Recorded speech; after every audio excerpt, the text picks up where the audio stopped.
Okay, we're live.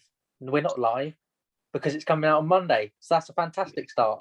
But hello everyone, and welcome back to the Robbos Gobcast Sports Show, the Reading FC version of the podcast. My name is Adam Jones. It's not the Mark Robson down there or down there. I can't remember. I think it might be down there.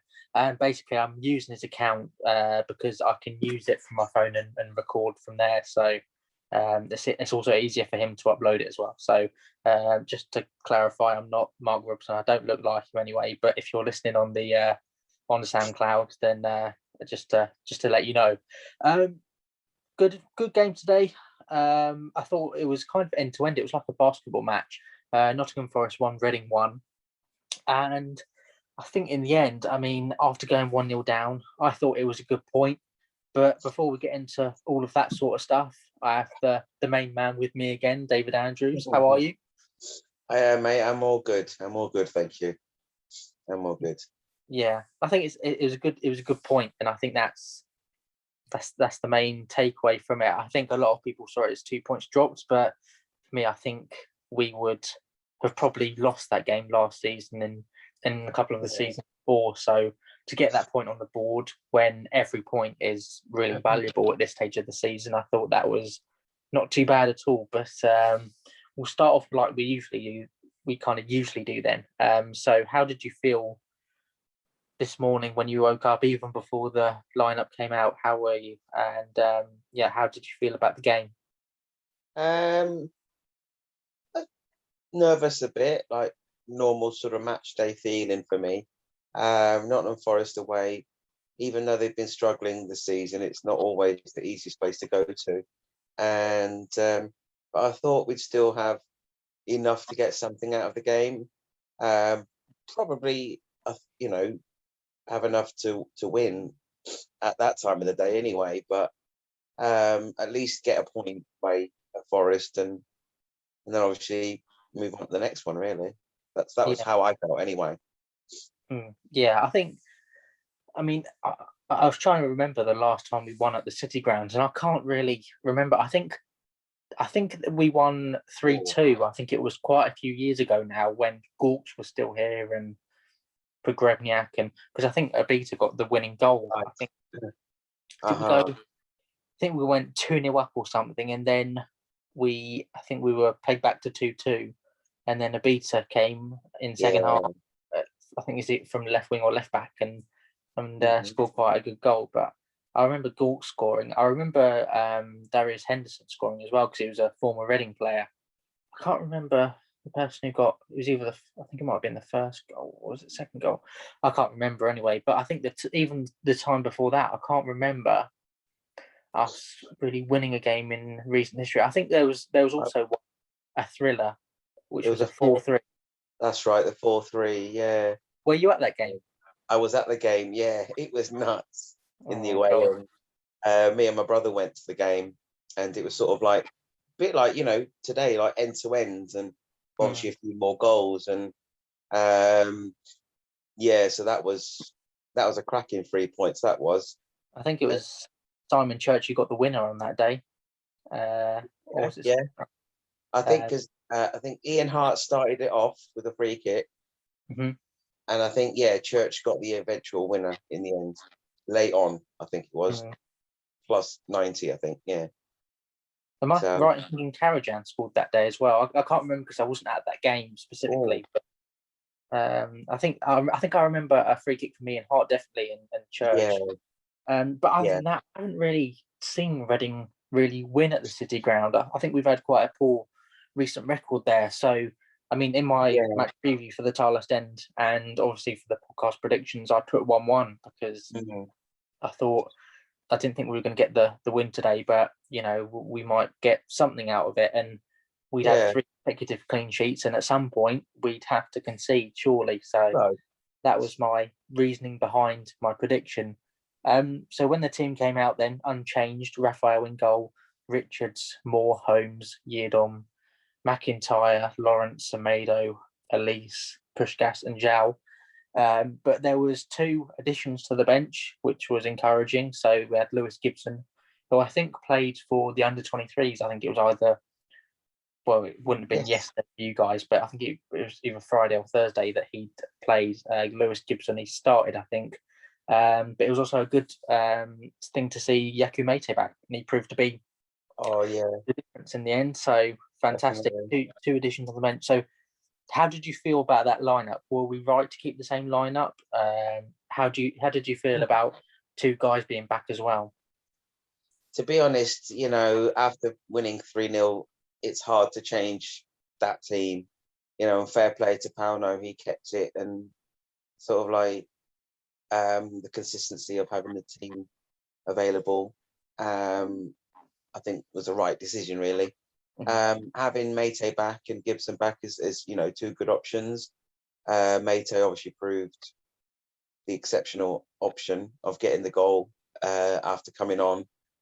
And obviously Gibson, he offers something different as well in defence. And so, yeah, I was quite happy with the starting lineup, and obviously having the two guys back as well. So moving forward, every sort of player coming back from injury, obviously touch wood, they stay injury free, is a bonus going towards a possible playoff end to the season sort of thing. So Did you feel any different from pre-match lineup announcement to seeing it? Did you feel any different, or did you feel the same? Were you still reasonably confident that we'd get something? yeah, pretty much the same as normal, to be fair. I'm always sort of confident that we'll get something out of the game. That's just me. Even if we play teams at the top of the league, like Norwich, for example, I'm still confident we've got enough good players to get something out of the game. So it's always pretty much similar for me, sorry. That, yes, I'm a bit nervous because it's a match day, and you want obviously get the right result. But yeah, I was quietly confident, like I usually am, that we could get something out of today's game. Forest don't concede many, so I knew it wouldn't be like a goal thriller, because we tend to obviously not concede too many lately either. So, yeah, a 1-1 draw probably Yeah, stands to I sense with thought our both defences and that. I thought even before the match, even despite the difference in league positions, the amount of players that they had available, the strength in depth they had on the bench, Chris Hughton as the manager, I thought Yeah, it'd be quite even going into it, and the result proved that. But let's get yeah. into the actual game then. The first half, both teams had their chances. Glenn Murray had a chance, which was palmed away by Raphael from close range. Lucas Zhao hit the post, and a couple of other chances as well for Nottingham Forest.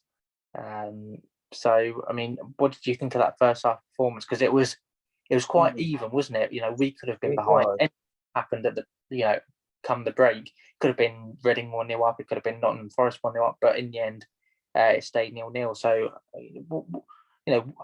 how do you think the first half really went for us? Yeah, I think it was a pretty decent first half. I think we had some good possession of the ball. It was just a bit unlucky that we weren't a bit more clinical, and to get a goal before half time. But like you say, it was pretty even first half. Both teams played some decent stuff, and it could have gone either way. Before half time, let alone the full time score.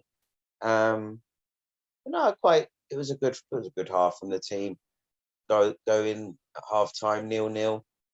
Apart from not getting a goal, can't really complain too much with how we played. I feel anyway. I was really encouraged by when Lucas Zhao hit the post because of the corner kick routine, and it's just those little marginal gains and those little extra kind of things you practice on the training ground that can make the real difference. And for me, that was really promising to see. Yeah. Now, shot by Lucas Zhao was a different matter because he kind of scuffed it in a way, and then came off the came off the post and unfortunately went behind. And on another day, he would have put us 1-0 up. But I don't think that was a confidence thing. I don't know, maybe he thought he'd score before he already did. I remember doing it myself once when the ball came across the box and I was gearing up to shoot and I thought this is definitely going to be 1-0. And I've completely missed the ball, let alone scuffed it. So for me, I think it was just a mental thing, but not to do with confidence. Not to do with low confidence, because he'd scored in the last game, and I thought, that would help him quite a lot. And he didn't do too badly today. So, did you think it was a lack of confidence, or did you think it was just mentally in his head he thought he's already put us 1-0 up, or did you think it was something else? Yeah, no, I think he had a pretty decent game, to be fair. He got on the ball and started, try to help us drive forward towards their goal. So and not being funny, sometimes the ball can sort of come over, and like you say, you think you've scored before you've actually scored. Yeah. And you can just take your eye off the ball for a split second, and it's sort of like what may seem easy to score doesn't. It's like the other day, I watched a bit of Man United game, Harry Maguire. Thought he should have scored a bit easier to score, but that split second, and it came off the post, and I think that's a bit of a similar thing to Lucas João with that one, because you're right. Normally he probably would have, if he was on the mark, he would have tucked that away and put us 1-0 up. And no, I don't think it's a confidence thing. I think since having Puskás back, I think it's helped him release that pressure that he was on for the last however many months, of being obviously the lone striker, the main goal getter, and obviously Puskás has come back in, relieved a bit of that pressure, and I think that's helped him in the last sort of couple of games. And so no, I don't think it's a confidence thing. I think it's just one of those things that happens sometimes. You think you've got it, but it's not quite. I think he showed some really nice touches on the ball. I really do. And that run where he nearly scored and he was running through the defence, and it was just a fantastic run by him. And I was really impressed with that, actually. So people were kind of asking for him to come off at half time, but I wasn't one of those people, I'm afraid. I thought he was quite, especially to carve out that chance for himself, even though the shot was pretty poor in the end. It was pretty much straight at Samba, but I thought he was all right. Another event in the game, Joe Lolly's injury, and Anthony Knockout came on. Do you think that had any real bearing on the game? I mean, I think both are just as good as the other. Joe Lolly is very good. He's a very good attacking threat, and then you've got Knockout there who's done very well in England. You have to say it, both in the Premier League and the Championship. So absolutely as well. Did you think that had any significant bearing on the game, or did you think because they're both kind of a similar kind of quality, maybe Nottingham Forest fans will think different, but did you think that had any real bearing on the game, or not really? No, not really. I've always liked Knockout, to be honest, all the way back to his Brighton days, and always thought he was a quality player. And obviously, like Joe Lolly, he's been a decent threat for Forest for a few years now.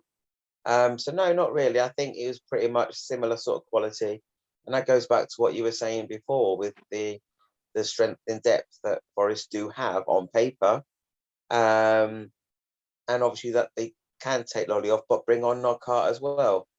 And so, no, I don't think it had any effect really. I know Lolly was having a decent game for them and caused us a few problems and stuff, but I don't think it changed the course of the game too much, to be honest.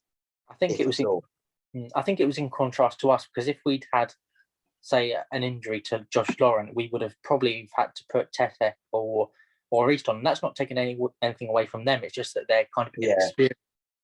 That's and I think it. it would add quite a consequence really for the game in general. But as you said, the Nottingham Forest bench, they had Lewis Grabban on there, Exactly. Knockout. They had Ryan Yates, who handled the ball off the line last time. when Right. that's what in the reverse fixture. So I had him there. Joe Worrell was actually out with an injury. I think it was a rib injury. So Figueiredo started, but Scott McKenna came back, so that was a boost for them. They also had Tyler Blackett on the bench as well, who, in his last season especially, he was very, very competent for us. I think he was very good. Maybe it was because of his contract coming to an end. Maybe I'm being cynical, but no, I thought he was pretty decent. Yeah, he was pretty decent. So I can't complain with Tyler Blackett. I think in both positions, at centre back and in left back, because at centre back he helped the likes of Tom McIntyre and Osho when we had a really bad injury crisis at the back. So no, fair play to him. I mean, I don't think Nottingham Forest have been all that impressed with him, but I think he'll show what he can do at some point, whether that's at the City Ground or elsewhere. But good luck to him. I'm kind of going off the script here, but we'll get back onto it. Half time came, 0-0, game finally poised, kind of like a basketball match. Chances for both sides. Both sides could have been ahead, but I think, thankfully for Reading, we were still on course to take a point or three. So I think that was pretty decent for us. You were Pauno. What would you have said at half time? Pretty much sort of keep doing what you're doing. Playing some decent stuff. Maybe sort of, I don't know, really. Pretty much, because obviously they were playing some good stuff anyway, getting the ball forward and getting into some good positions. So just keep doing what they're doing, and eventually it'll come off. And obviously, Forest got their first goal or their goal, not too far into the second half. I don't think. I can't remember the exact time, but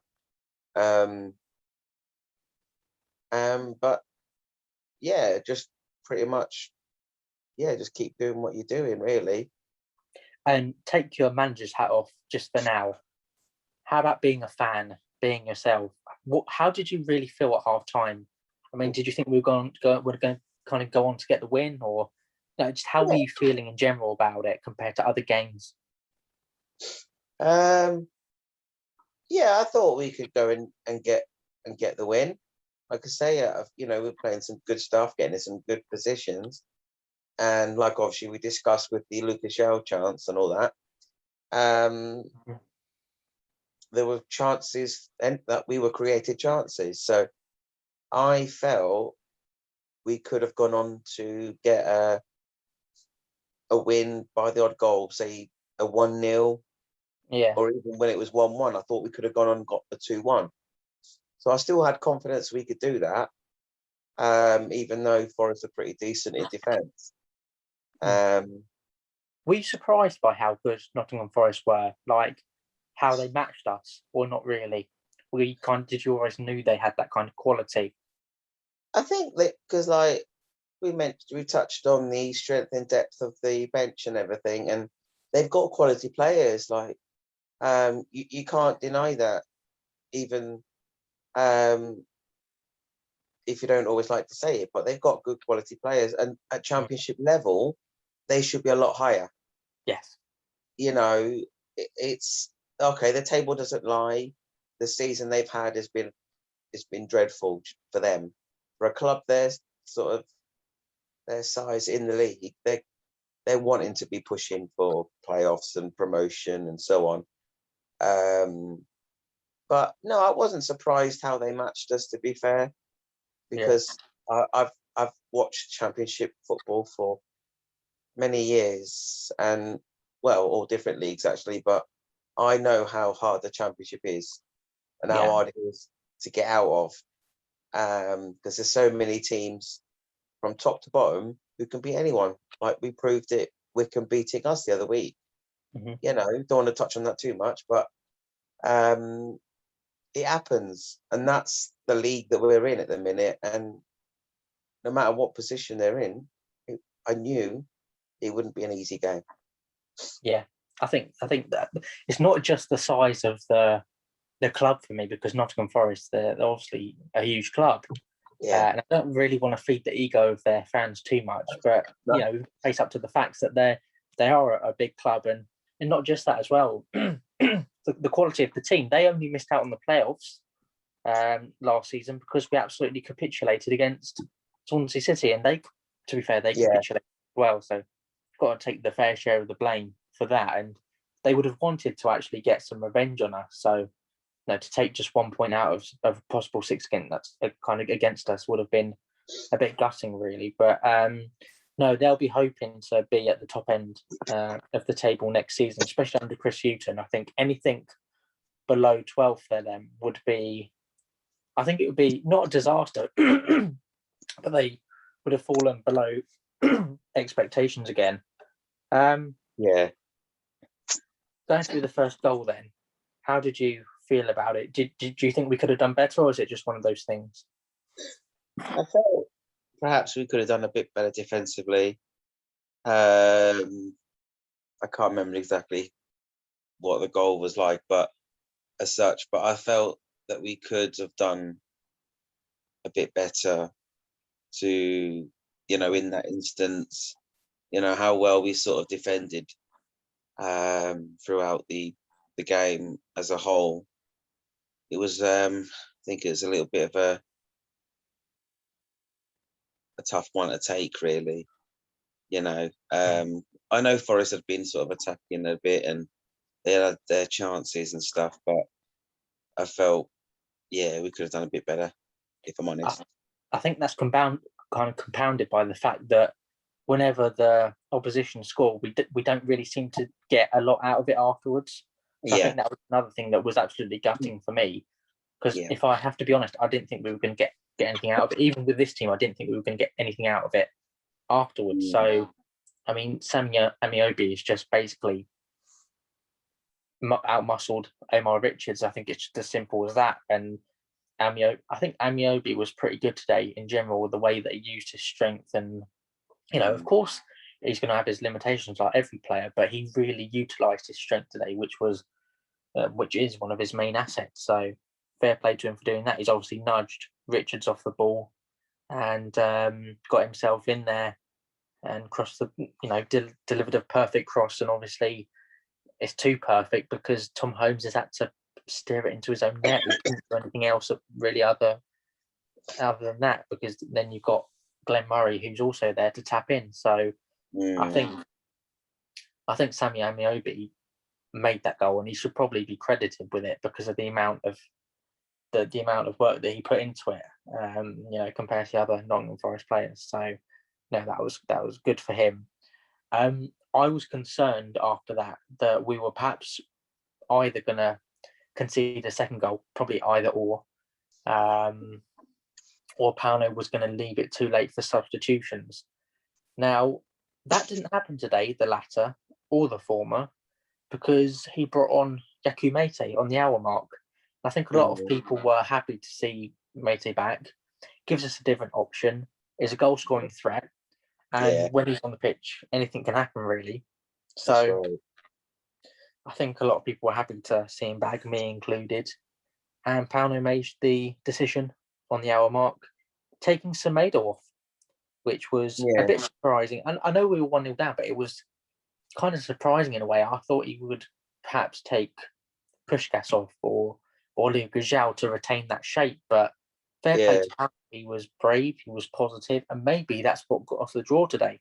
There's the fact that we had so much firepower up front. Even when Aluko came on, I think it was for Puskás.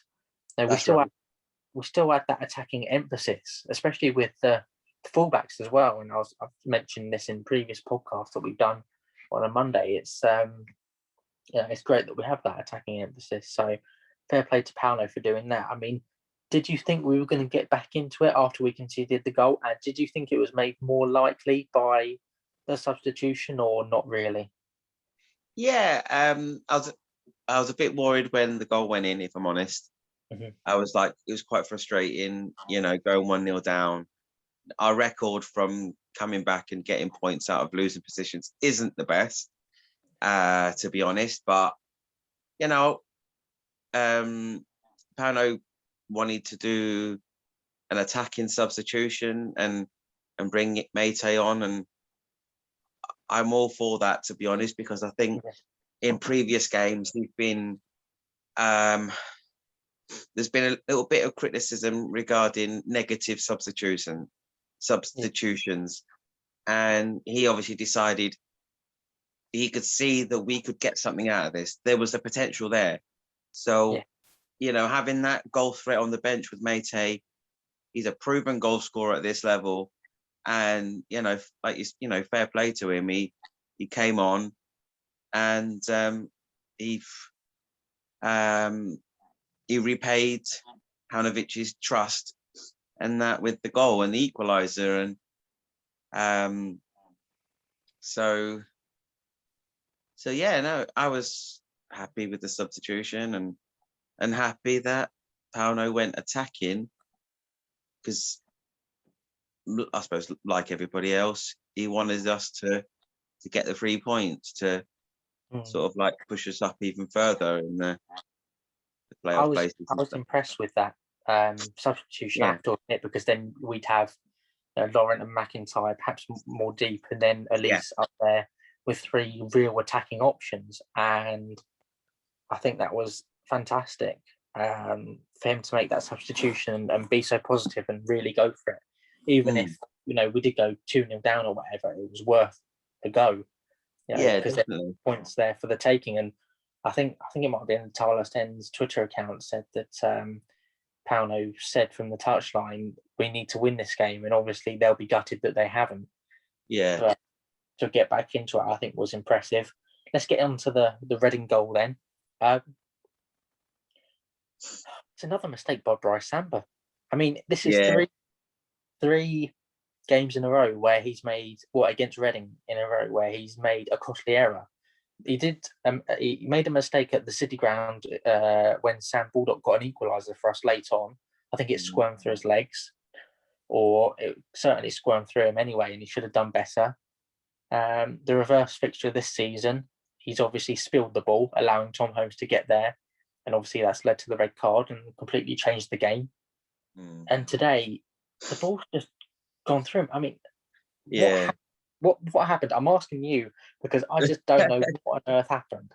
I don't know. I think from what I know of this of him, he's a good goalkeeper, but he's got this little mistake in him. And for some reason, he seems to make it against us quite regularly, which I'm quite happy about, to be honest. We'll take it. He had that, I think, the 1-1 draw at home a couple of seasons ago. I think it was like literally 2 goals in a minute. They scored, and then we went up the other end, and I think we beat I forget who it was, but they beat him at his near post or something. I think it was Figueiredo who had accidentally put the ball into his own net. I'm not sure if could Samba have done it with that one. I'm not sure, because it was. He's obviously it was a beater's cross, I think it was, and he put the ball in. And Figueiredo's got a touch on it, like obviously wanting to put it out for a corner, and it's gone into the back of the net. Now, I'm not 100% sure if Samba could have done better with that. I think he got a bit of criticism at the time. I didn't know if it was warranted, but if so, people class that as a mistake. That is 4 mistakes in a row against Reading. Yeah. I think, you're right. He might not have been able to do quite so much with that one. I just remember that one because obviously how hectic it was in the last minute of the game. Went 1-0 down, thinking, that's it, we've lost the game now. But fair play to the players on that day and all to get it back to 1-1. And obviously the same happened today, going behind. Got the goal. Samba, he's an interesting character, shall we say. There's been quite a bit on Twitter, I think, over the last sort of couple of years, I think. And fair play to him, he gets involved with the fans and that bit of banter and stuff. That's sort of like, but yeah, he seems to like making a mistake against Reading, and today was obviously another one. It sort of squirmed, I think, didn't it, under his body? It seemed like he jumped and it kind of went under him. But fair play to Yaki Mate because he's hit it, and if you hit it hard enough, then anything can happen. And it's ended up in the back of the net. It's much needed, and Mate's got himself right back in the goals right at the very start. And I think he needed that to kind of gain some momentum now. But I think the one thing that Chris Hughton should take away from this, even though he wasn't present for the Bulldog goal last season, I think it's just don't play Samba against Reading. I think you're guaranteed to lose points with him. And I've heard from Forest fans that he's actually a pretty decent keeper. Now, I'd have to watch him more to kind of give an assessment with kind of on that. Maybe he's like Raphael. Maybe he's a very good goalkeeper, but he makes the odd mistake. Sometimes. So perhaps that's it for him. Hopefully, it's not like hopefully for us it is a kind of mental block against Reading, but hopefully, for his sake that it's not. But I've said multiple times, football is just as much of a mental game as a physical game, and he's going to be coming up against Reading now, perhaps next season if we don't get promoted, if they stay up.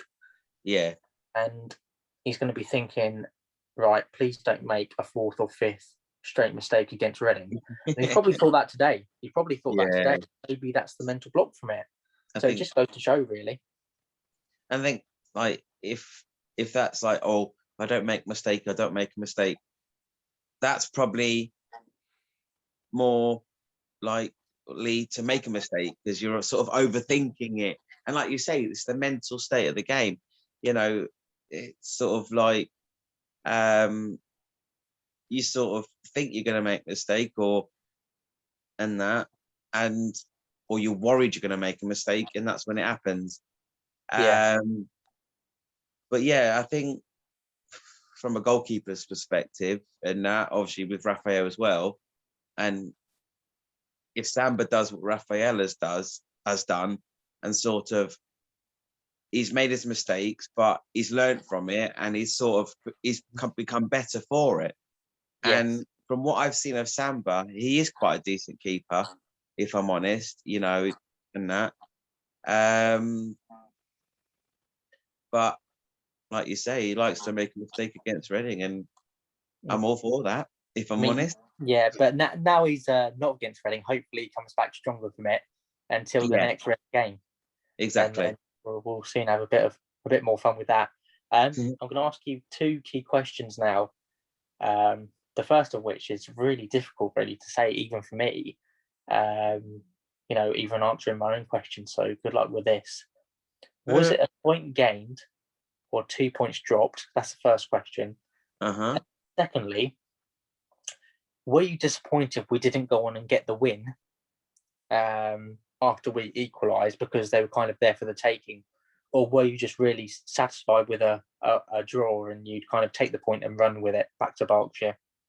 Yeah, I think personally it's a point gained, especially going behind.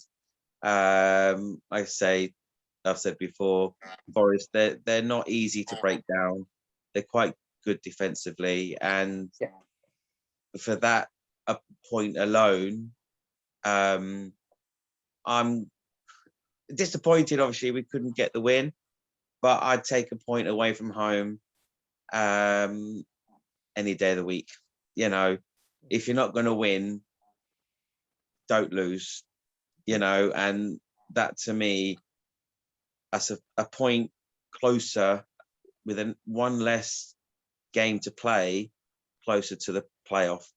And to the end of the season. So, at that point made us 5 points ahead rather than 4 points ahead of 7th, and kept us in 5th. So I can't really have any arguments. The guys played well, did their best, and just wasn't quite good enough to get the 3 today. I'm going to play devil's advocate here because I agree with you, but I'm going to play devil's advocate because I think it was a point gained because I think we would have lost it last season. That's the sole reason why I think this is a good point gained. I'm not even looking at the league table right now. We've got a late equaliser against Nottingham Forest when it didn't look like we were going to, and we've taken a point from it and maintained our unbeaten run. So I agree with you. But then look at the other fixtures today. Bournemouth versus Barnsley. And there was another game as well where there was sides playing each other around us, and if we got the 3 points, we would have been even more comfortable than we are right now with 5 points ahead of 7th. We've been even more comfortable going into the international break, where our momentum, if we do go on to perhaps win the next 2 games, our momentum would be halted. So I think I definitely agree with you on that, but I think that's the reason why a lot of people think that we dropped 2 points is because a lot of teams played each other around us, and obviously Bournemouth had lost 3-2 to Barnsley late on, and it would have been nice to put an even bigger cushion between the 2 sides. But I think for me, let's take it one game at a time. Let's go on and win the next game. Let's not worry about other teams. Let's focus on our own job, get the 3 points, and that's all we can do come the end of the season. And if we can keep on winning our games, we'll be in the top 6 come the end of the season. And it's as simple as that for me. If we keep on winning our games, that's it. We'll be in the top 6. And then from there, forget about the quality that other teams have showed. No, forget about it if, Swansea or Brentford, because one of them 2 is probably going to be in the playoffs come the end of the season, and both of them have been quality this season. Forget about whether one of them is in the playoffs or not. Forget the fact that Watford might be in the playoffs.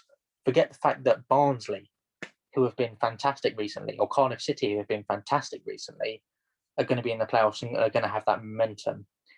Anything can happen in the playoffs. Exactly. It's a lottery. Yeah. As we knew from the 2016-17 season, when we beat Fulham, we thought we'd go on and win it. Yeah. I definitely did anyway, because I thought Fulham was going to be the hardest opponents for us. I thought, oh God, we've finished 3rd, but we've got the best opponents in the playoffs. I think for me, after that, obviously anything can happen in the final, and I was still very nervous, but I was a little bit more confident, and we lost on penalty. So it just goes to show that anything can happen. 4 teams, you're 3 games away from the Premier League. For me, point game today, we move on to the next one, and if we do win on Wednesday, then this will be forgotten about, and it won't be viewed as, well, it might still be viewed as 2 drop points, but I mean, I think we would have forgotten about it. Yeah, and definitely. Like we've forgotten about the Wickham game. Yeah. So we've kind of summed up the game in general, and what we're going to do now, so we're going to do the player ratings as usual. I'm going to start us off with Raphael, and I'm going to give him a 6, because there was one very hairy moment at the start where he kind of dribbled the ball out of play. I think it was a mix-up between him and Liam Moore, and he dribbled the ball out of play very early on, so that could have knocked his confidence.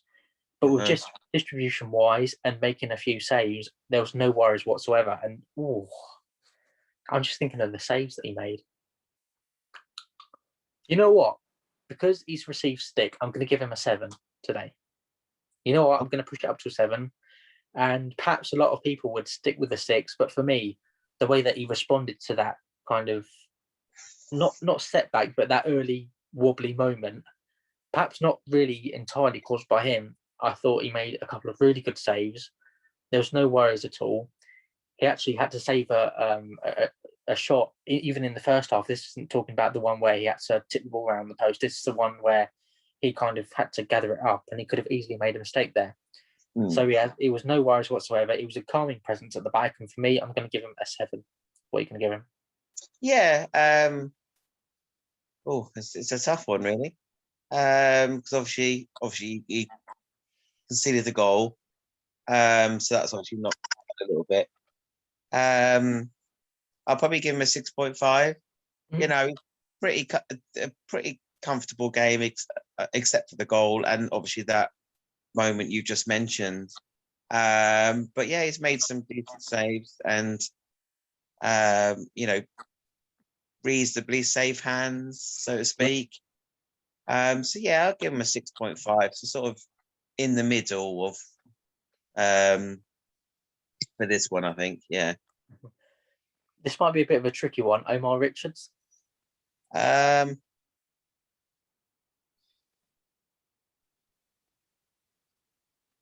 Maybe for their goal, it's knocked it down a little bit. Probably, I'll probably stick a 6.5 as well for him. I'd probably do for him, because I think a lot of the other players were sixes for me. I think I'd knock it down to a 5.5 because of that goal. Now, it wasn't entirely his fault, because he'd obviously been out muscled, and usually Richards is very good, and he was actually okay going forward. He didn't make that much happen, and I think that's the reason why I went with a 5.5, but he was reasonably okay with his passing. But 5.5 for me, because I think a lot of the other players will get a 6. So, 5.5 for me. Liam Moore. I'll give him a steady 7. Pretty decent game. Relatively steady on the ball, and clearances, and like obviously doing his duties as an experienced defender and everything. So, I'll give 7.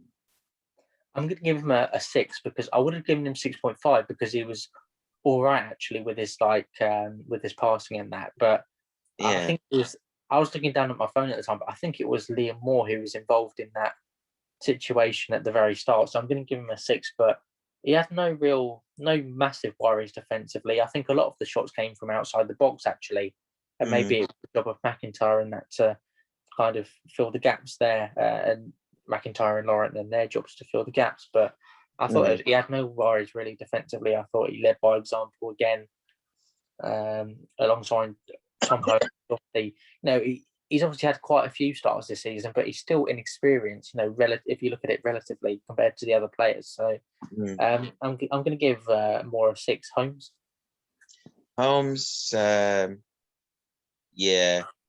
I'll probably go for a 6. Didn't really have too many issues, I would think. Did what he had to do. Quite decent on the ball. A relatively typical Tom Holmes performance, except for the own goal, of course. I probably would have put it up just a little bit more if it was the own goal. Not necessarily his fault, but it's just one of those annoying things. But that's probably just knocked it down a little bit for me. So what did I say? A 6, I think. Yeah. I'm going to go the same, because as you said, I don't think he could really do a lot for their own goal, because Glenn Murray was there anyway. Maybe he could have gone out to Amiobi, but I don't think I can really fault him for the goal. I think he plays kind of with maturity, kind of beyond his years. I can't believe he's only, is it 21? I think now he was 20. I think he's 21 now, because I think his birthday was not too long ago. I think it was yesterday, or I think it either yesterday or Thursday. Definitely, yeah. I think it was yesterday or Thursday. So happy birthday, Tom Holmes, and happy birthday to my godson as well, who turned 4 yesterday. So happy birthday, Louis, and it was good to see you socially distanced at the doorstep. So there we go. There's your shout out. But yeah, Tom Holmes for me gets a 6. I think he did fine. He was reasonably solid. No worries. Like Liam Moore, really. So I'm going to give Liam Moore and Holmes the same grade, 6, really. Thought Andy Udon was very good again today. Looked very comfortable again. Was an attacking threat, and for me, therefore, he actually annoyed the BBC Nottingham commentators quite a lot, because he'd get away with things. Obviously, kneeing Anthony Knockaert, drawing a few soft fouls, to say the least. And probably, I kind of agree with the Nottingham commentators, because I think he should have been given a yellow card at some point. But they were they turned out to be a bit biased in the end. So I'd probably give the commentators probably a 5 on that, because they did start off strong and probably would have got a 7, but second half performance from them wasn't very good. But in terms of Andy Yiadom, I think was a 7 for me. I think he was very good again. He started, very well, and he kind of started from where he kind of left off last time against Wednesday. So I'm thinking a 7 for him. What are you going to go with? Yeah, I'd probably agree with that, to be honest, a 7, because he's his attacking threat down the wings. He's always got that sort of capability to sort of create something out of pretty much something minute. And I thought he had a pretty good game today, to be honest. So yeah, I'll give a 7. I'd give a 7, and that. McIntyre, I'm going to give a 6, because I think it was just, he still looked comfortable in midfield and did a decent job in there holding. So I'm going to give him a 6 for that. I think he was reasonably solid. He didn't really contribute anything of massive note, but he was probably an unsung hero in terms of just doing what he needed to do. So a 6 for me, solid. Nothing of note though, nothing special. Yeah, no, that sounds a bit fair. I'd probably go for a 6.5. Yeah, he had a pretty decent game today. Obviously pushed forward into the midfield a bit more when Semedo went off. So he sort of covered, I suppose, a position that he's only sort of really started coming into this season. And I think he did a decent job again. I've been quite impressed with McIntyre recently, to be honest, and can't really say much bad about him, to be honest. He's sort of covered in different areas, and today he did the same, and had a pretty steady game, to be fair. Lawrence, Lawrence, really, isn't he? I'd probably give him a 6.5 as well.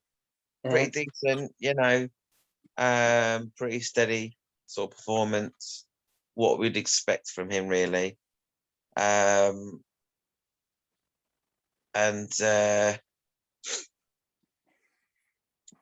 yeah, I'd give a 6.5. I'm going to give Laurent a 6, because I think he was, again, decent today, but I don't think he's been as good as he has been recently.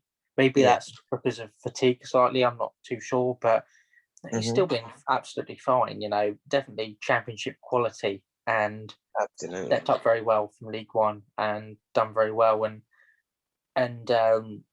it's probably helped to settle in McIntyre and Semedo in that midfield with Rinamota's absence, which is a bit of a blow for us. But I think perhaps Laurent has done more in the last couple of weeks than we give him credit for. In the changing rooms, on the training ground with Laurent, and obviously I said McIntyre, with Semedo and McIntyre, as I said. So maybe he's done a lot more than we would have seen on the pitch. So yeah, I'd give him a 6 today. I thought he was fine. Semedo gets the same for me. I think he's fine. He's solid, but he wasn't. I mean, you kind of have to question in a way, because I like Semedo personally, but I kind of get his critics, because, I mean, is he that effective in terms of what he offers, or is he kind of that person who just sits there and does the job quietly, like a Laurent or like a Rinomota? Yeah, I think he's pretty much like that, to be honest. He doesn't do spectacular. No. He sort of does his job in the middle of the park, and I think he tries sometimes to sort of push forwards and get us going forwards at times. I've noticed over the course of the season, but yeah, he's more. I think I've seen the better of him since coming back into defensive mid than I did obviously when he was a number 10 sort of thing, behind Zhao in earlier parts of this season. But no, I think I like him as well, to be honest. I think he's a decent player, for this level. It just sort of goes about his job quite quietly.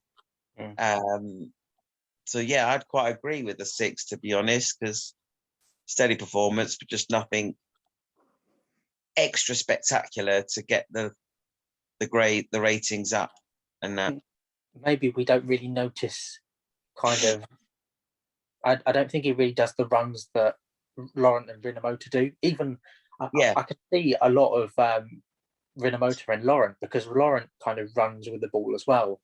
So I think that's probably the source of frustration for Reading fans, that he doesn't do too much, but you can tell that he's a defensive mid. I think he went about his job reasonably well, and I think it's one of those where if we were offered him on loan again for a season with not a lot of costs, loan costs, we'd take him. But if they offered him to us for like 5 million, then we'd say no. I think it's one of those situations where he's fine, but he's not absolutely vital. Maybe he's more vital than we think at the moment, because obviously the backup in midfield right now isn't experienced, regardless of the ability of Tetek and East. I think that maybe Semedo's vital right now, but we don't really see him as that, because if we had a fully fit squad, he'd probably be on the bench.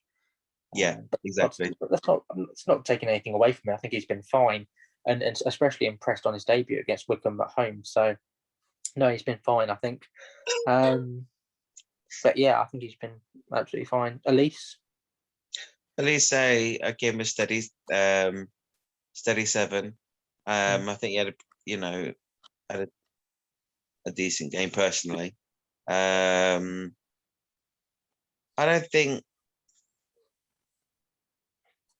majorly spectacular today, but I think he just sort of had a fairly decent game, but not quite what we sort of. It wasn't quite last week.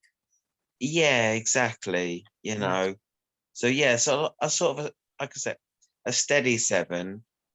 But he did well, but maybe I'm putting him up a bit high. I don't know, but I think you're more kind than me, because I give him a 6, because you felt in the first half, and maybe from the second half, we were fine in the the 2 defensive thirds, but when we're looking at the attacking third, we needed that. We just need that bit of extra quality. I think we were missing that, and he was fantastic on last weekend against Sheffield Wednesday, and I like the fact that he comes deep to get the ball as well.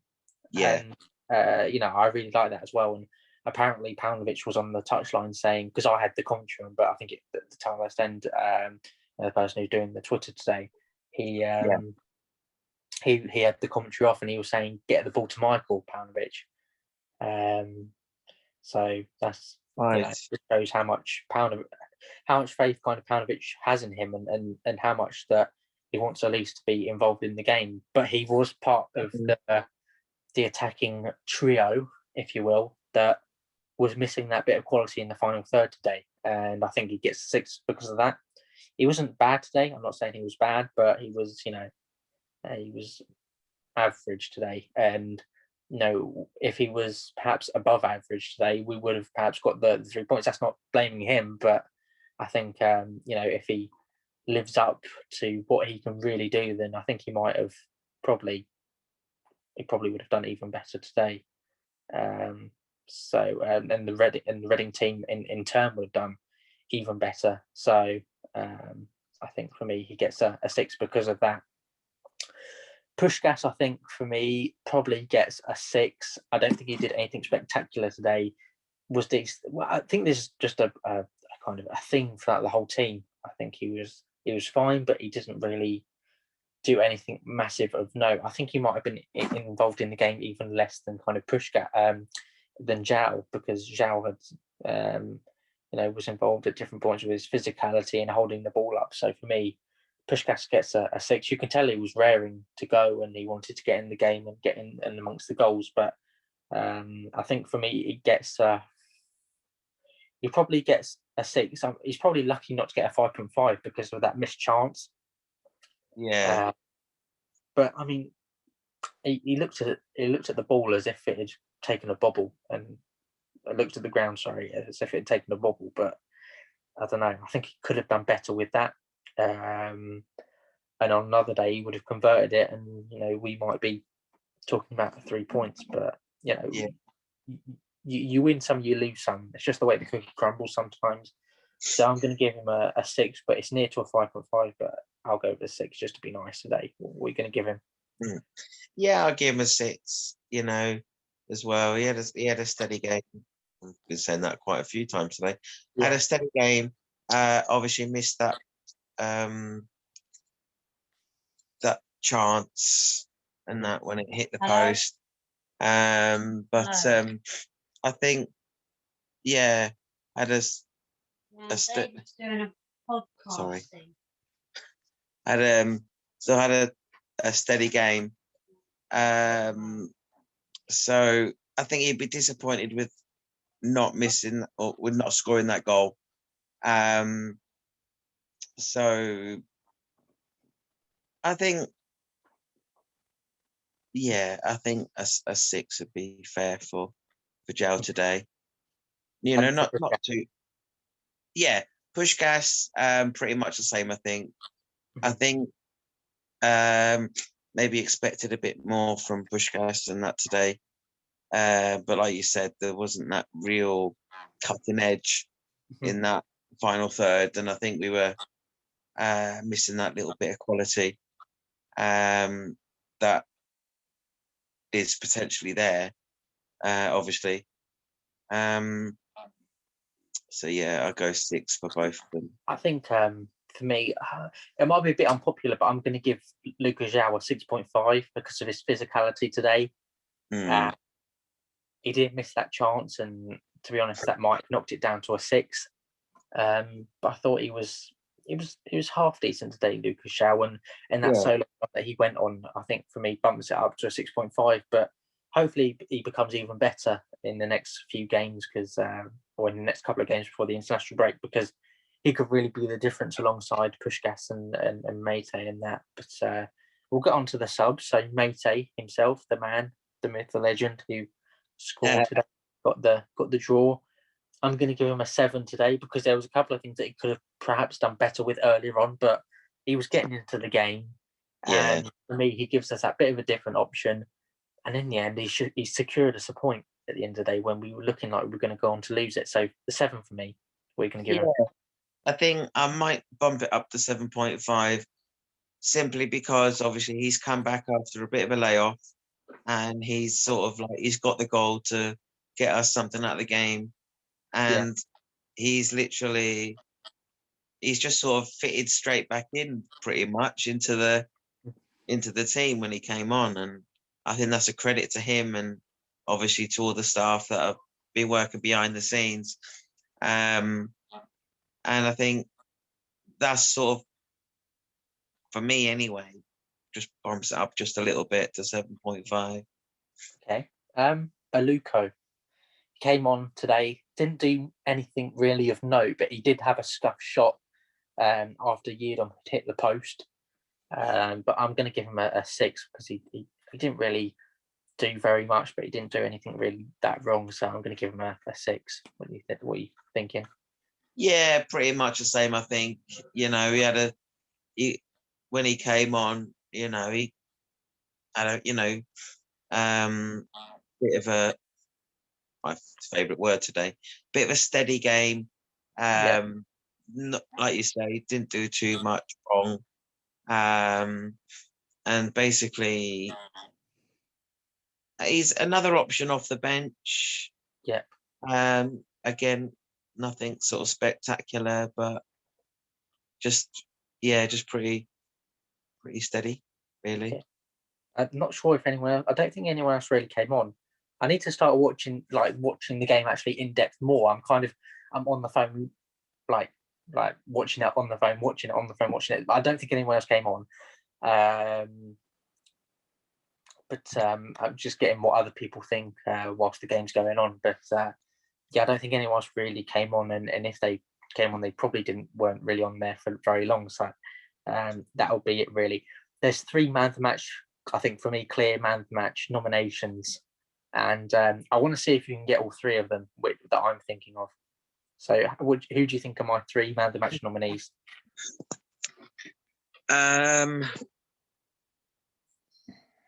McIntyre, maybe.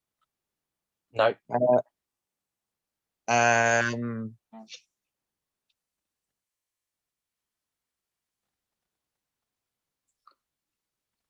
Josh Laurent.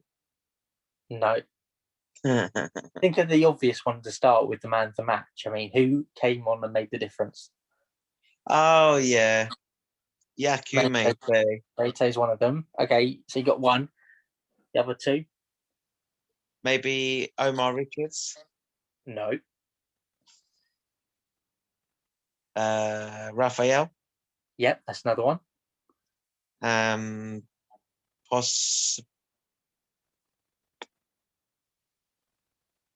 Let's say Holmes, maybe.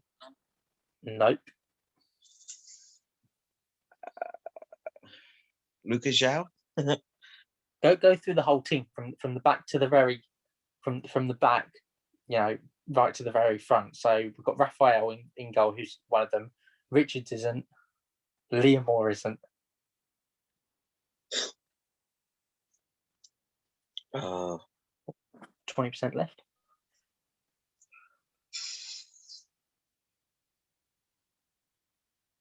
I think he had a good game last week as well. That's the clue that I'm going to give you. Pushkas? Nope. I gave a 7 to someone.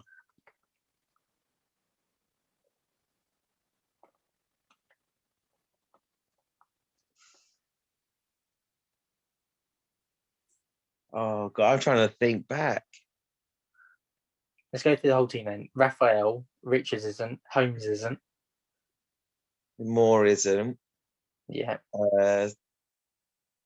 Laurent isn't. You've missed one player out from the back. Semedo? No. You've missed one player out from the back. From the back? Yeah. McIntyre? Nope. No. So Richards, McIntyre, Moore, Holmes, Yeardom. There we go. That's my 3. Yeah. Do you agree with those 3, or are you going to put some other names in the hat? No, I think Yeardom and Meite.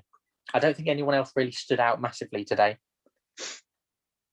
Yeah, no, I'd agree with those 3. To be fair, like you say, obviously Meite made the difference off the bench, scored a goal. Raphael made some good saves and had a steady game, and Yeardom bombing down the wing and everything. Yeah, I think now you say them, they're the 3 obvious choices.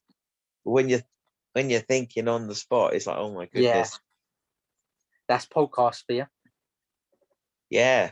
I said right at the start we were live. We're obviously not. Oh dear. Podcasts are fantastic, especially when they're recorded for the whole world to see. It's just great. Anything can happen. It's just like a game of football, really. So there you go. Exactly. So if Mark does a poll, and if you see this before you put it up, Mark, we have Yeardom, Raphael, and Yaku Meite as our 3 nominations. We would usually have 4, but no one else really stood out. So, no. So I think we're all in agreement on that. But we'll move on then for the final, just under 15 minutes. Birmingham away, my birthday, 17th of March. Kick-off at St Andrews, or is it the Trillion Trophy Stadium now? I can't remember. Something like that. These teams all have different names now for sponsorship reasons. Can't we just call the Vitality Stadium Dean Court? Exactly. Can't we Loftus. just? I heard a new name for Loftus Road today as well. It was, but they actually did it for a very, very good cause. It's called the Kian Prince Foundation Stadium because Kian Prince was I think he played for their academy, and I think now I'm going to try and be careful here because I think I know the story. I think he was stabbed to death or something, and obviously they named the stadium after him in his foundation. So I think that's one good thing to come out of it, really. But some of these other stadium names are just ridiculous. The Vitality Stadium, and the John Smith's one's changed as well, isn't it? Huddersfield, they've changed their name, but I can't remember what. Yeah, I think there was a rumor going around once that we would be named the Tesco Stadium or something instead of the Majeski, and there was an uproar about it. So no, oh my god, no. I don't think the Waitrose Stadium would be any better. So let's just keep it Majeski and just leave it that way. So as I said, Wednesday night football. We had a break last week, but we've got a game. We're going up to the West Midlands, as I said, Birmingham City.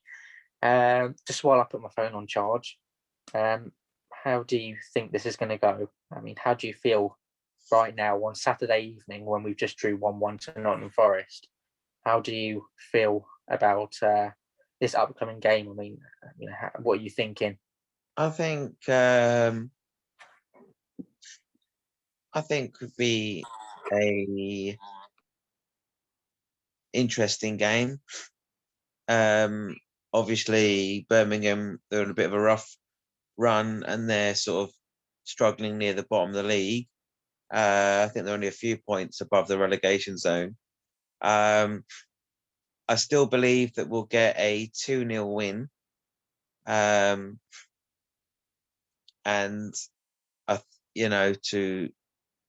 to get the 3 points. So even though I know, they've got some good players, but I still think we'll have enough to get a 2-0 win, if I'm honest. Okay. I was going to ask you that at the end, but you've given me your 2-0 win. And for me, I think we have a real chance to win. Yeah. But we can't take anything for granted. As you said earlier on in the podcast, anyone can beat anyone in the Championship. That's so we've got to bear that in mind as well. And they're not doing very well at the moment, Birmingham City. But, the fact that they're desperate for a win as well makes it an even tougher game for us, I think. But we got a 1-0 win there. I think it was a couple of seasons ago, and Swift got himself on the score sheet. And I think it'll be, obviously without Swift, I think it'll be a similar scoreline on Wednesday. So I'm going to go with a 1-0 Reading win. Now, I'm trying to remember the predictions that Ryan and Mark gave me, and Matthew will be involved as well because he's now on the Thursday podcast, Mark's brother. I don't think I've got a score for Matthew, but for Ryan, I think he went with a 3-0 Reading win. And for Mark, I think he went with a 2-0 Reading win. If it's any different, I will. I'll let you guys know if it's any different. But I think Mark will create a graphic for it anyway, and it's in the group chat now anyway, so it's in writing and no one can change it, Ryan. And those are now locked in. And I'm going to be on the podcast Thursday because we've done all the games that we predicted have now been done. So we've obviously picked this, predicted this Birmingham game. And I'll be on Thursday, and we'll do another 4 games, I think it was. So we'll have 5 games in total for the next round, and then after that, we'll have another 5 games until the end of the season. Hopefully, we'll have another 3 games to predict at the end with the playoffs. But you never know. But I'm going to go for a 1-0 win, and I think we're all pretty positive about a win on Wednesday. So that's pretty good. Hopefully, that comes through for us. But just the final thing then, because you kind of said how you feel about the Birmingham game. You've given me your prediction. I've given a prediction. What lineup would you go with on Wednesday? Would you stick with the same, or would you kind of perhaps change the system and bring Mate in, or would you perhaps bring one of Zhao or Puskás out? I mean, what would you go with? It's a really hard question. But It is a hard question, really. I'd like to bring Mate in and possibly, might be a bit controversial, but maybe give Elise a bit of a rest. Yeah. I think I'd have Raphael in goal, Mhm. and I can't argue with the back line, really. So I'd probably have like Holmes and more McIntyre, and then obviously the two wing backs, Yeardom and Richards. Mhm. In the central midfield positions or defensive midfield positions, I'd put Laurent and Semedo.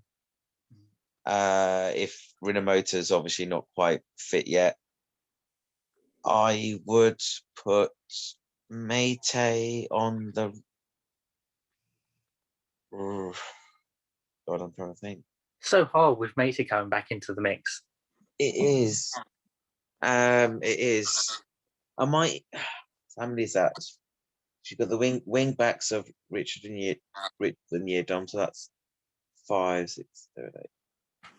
No, I'd probably put Mate just behind Puskás and Zhao, and I think that would be quite a devastating trio, because I know he's been doing the diamond, hasn't he, of late? I Yeah. think. So I think a little bit like that, but bringing Mate in instead of Elise, just giving him a bit of a break, because obviously not had the best of game today. So I think, and then keep him a bit fresh, and then maybe bring him in for the last 25 minutes to half an hour, maybe for Mate. Yep. Not quite sure Mate is ready for 90 minutes just yet. So yeah, that'd be my team. I think pretty much the same, but bringing Mate in for Elise to start, and then bring Elise on later on. I think you've got a point with Elise, because when we all wanted Elise in the starting 11, he never really was there at the start of the season, because obviously we had a bit more depth, Yeah, and Paunovic was more cautious with him. But ever since, I can't really remember when it was, but there's been like a flick in the switch, and he's played him pretty much every game. So it's strange to see that kind of transition. But for me, I'd have Raphael in goal, Richards at left back. You know, I might change this for the Tyrus 10 preview, but I'll give you what I'm going to go with right now. Raphael in goal, Richards at left back, Holmes and Moore at centre back, Yeardom again because he's been fantastic at right back, McIntyre at CDM, Laurent at alongside him. I think I'd have McIntyre and Laurent in midfield, because he's our only real creative outlet. I'm going to put Elise in there again. So I'll have him in there.